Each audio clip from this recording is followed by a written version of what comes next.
Preparing for Aaron Rodgers in a predictable, antiquated offense was already enough to incite night terrors for defensive coordinators.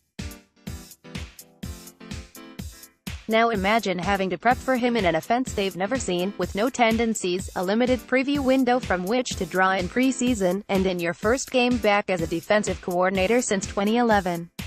Oh, and Ray Lewis and Ed Red aren't walking through that door.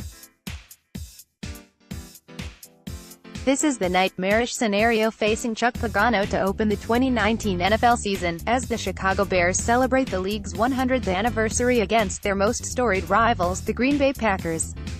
Chicago's defensive personnel got worse, replacing Adrian Amos with Ha-Ha Clinton Dix and Bryce Callahan with Buster Skrine.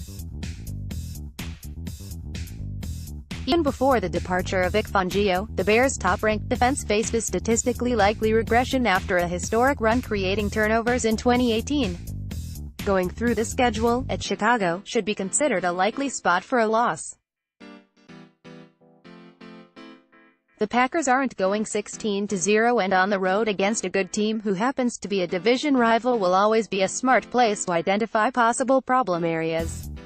But playing this game in Week 1, this particular season, may just create the ideal scenario for the Packers to go on the road and be the reigning NFC North champions. Start with the mystery factor.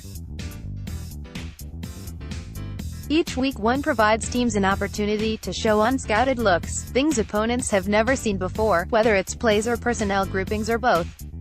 Nearly all of what Green Bay will show the first month takes on a certain unscouted quality. This offense will evolve.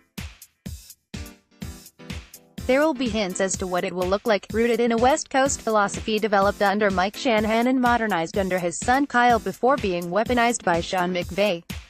Matt LaFleur blends these approaches. Last season in Tennessee, the Titans' offense, marred by injury and inconsistency, didn't quite get the hang of the new offense. Matt Ryan and the Falcons faced similar adversity in year 1 under Kyle Shanahan. But LaFleur recognized the power run game worked, so he abandoned some of his core offensive tenets, and let the Titans do the thing they were good at. The Packers may undergo a similar transformation process. Whatever this offense sets out to be in 2 weeks when they convene to learn the system, it will change. Evolution stalled under Mike McCarthy, and LaFleur's alacrity with finding solutions on the fly must have appealed to Brian Gutekunst and Mark Murphy.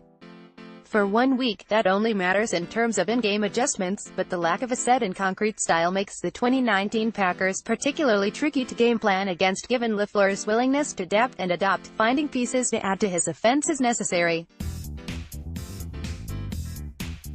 Nathaniel Hackett's background in the McCarthy version of the West Coast defense should make the transition easier and provide a fallback plan should the rollout get rocky. If the Packers are down multiple scores at halftime, again, would LaFleur turn to Hackett and in an effort to try and go in one game say, let's call some plays we know these guys can execute from the old defense? It's possible. That makes Pagano's job even more difficult. He won't have a full picture of what the primary objective will be, much less possible adjustments. That offers a meaningful advantage for Green Bay. Matt Nagy saw this Mike Pettine defense twice, failing to score more than 24 points in either game despite the December matchup featuring AM'ASH unit for Green Bay, but never with the Acme Sackers and Adrian Amos. If Pettine goes small again with 5 and 6 defensive backs, the guys in the back end now offer more athleticism and reliability than a year ago, while the big bodies they will have on the field offer significantly more disruptive force. Zadarius Smith, Preston Smith, Mike Daniels and Kenny Clark on the field with Blake Martinez provides a much more imposing front than a season ago, even if Pettine wants to play a bunch of defensive backs behind them. That's not a group as easily overrun with Jordan Howard and Derek Cohen are blocked up in passing situations. Considering how infrequently Pettine blitzed Mitch Trubisky, instead forcing him to make throws, having 2 legitimate impact edge rushers only emboldens a game plan that has been effective in the past. Given how many rookies had to play last season and the free agent improvements on defensive in the offseason, there's going to be an unscouted quality to this defense as well.